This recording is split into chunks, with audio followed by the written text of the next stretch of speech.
My first thoughts when I realized that Loki was going to have a series created for him were mostly surprise and delight, because I quite recently had filmed the scene in Avengers: Infinity War, and most people who've seen that film know what happens to Loki in that moment.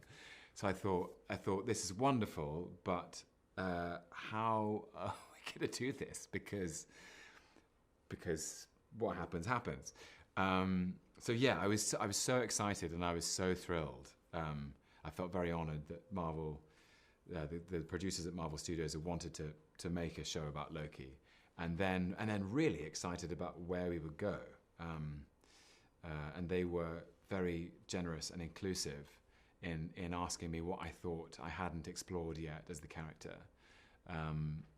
Because we covered quite a lot of ground in the Thor movies and in the Avengers movies, but there were still things in various bits of research I'd done over the years, which I thought, oh, we haven't done that. We could explore this, and they were gracious enough to include some of my ideas, but most of the best ones did not belong to me.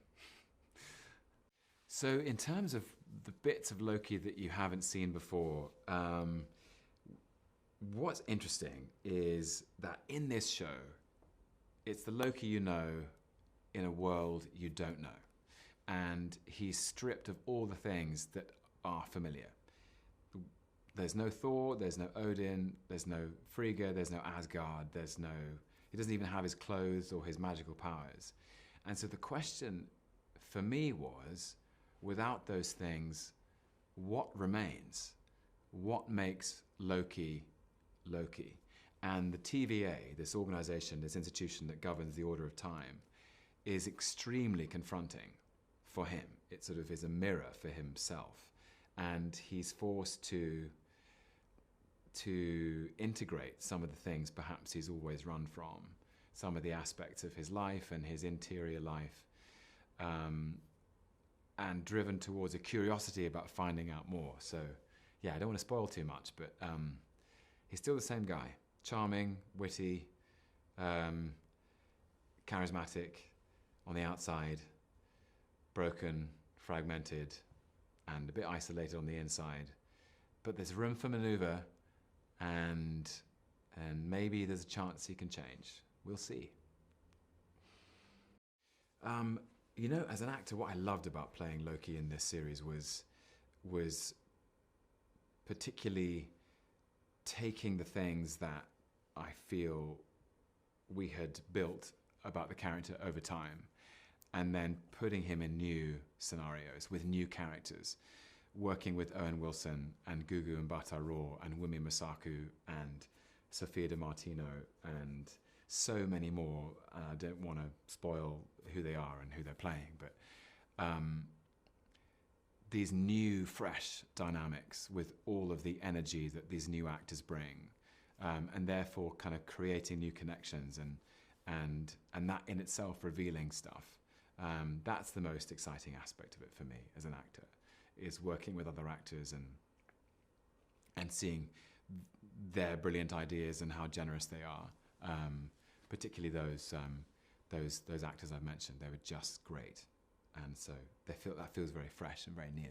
Yeah. One of the things I remembered about looking into Loki when I was starting out was trying to remind myself that Loki is the god of mischief, and mischief is as much a part of his identity as Thor is the god of thunder, and the way he swings that hammer and creates the lightning and the storm is a huge part of who Thor is.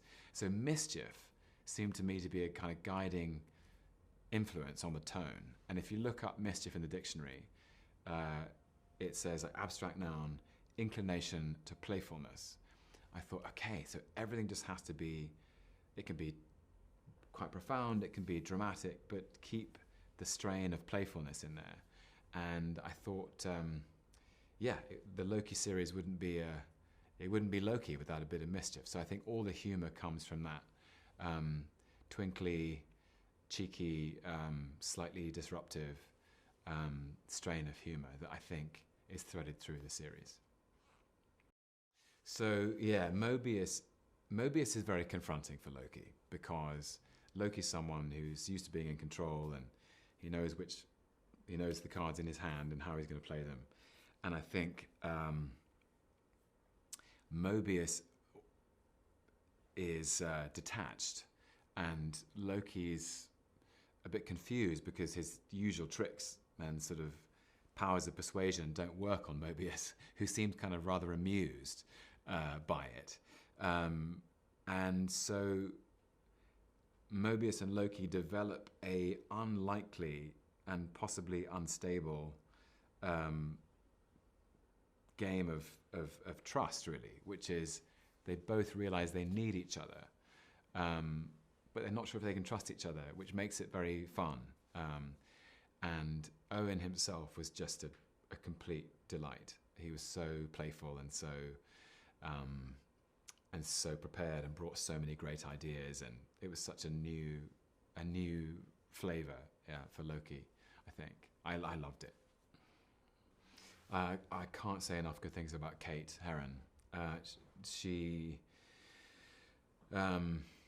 joined the project about 7 or 8 months before we started, and the first time I met her I'll never forget, because I think it was quite soon after she had pitched her vision for the series to the producers at Marvel, and it was the most detailed and most passionate and most extraordinary vision I couldn't have.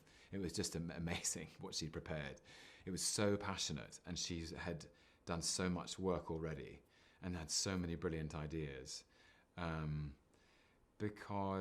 she was very respectful. She knows that the character of Loki means a lot to a lot of people, and that these stories already have an established place in the audience's minds. And she was so respectful of that, but also brought so many brilliant new ideas to the table. She told me once, we went for a walk around Central Park in New York, and she said, the one thing I never stop doing, Tom, is I never stop working. And now that I'm at the other side of the experience, I can tell you that's absolutely true. She worked so hard and so creatively. She was just brilliant. Really respectful, really kind, very, very generous. And I think what she's done with this series is exemplary. I think when Loki starts streaming on June 9th, viewers can look forward to seeing the Loki they know in a world they don't know. And I think that's the most exciting aspect for me. And I hope for them. This guy it's the Loki from Avengers 1. His ego is a bit bruised, but he's still got some good ideas. He's witty, he's charming, he's charismatic, he's broken, he's isolated, he's fragmented, but there's still room for maneuver, and there's still time, even though the series is kind of about time. But there's still time for things to change, and I think that's the most exciting aspect. Loki he's been on one journey through Ragnarok, Dark World, Ragnarok, and Infinity War, and this is another journey, and I can't wait for audiences to see it.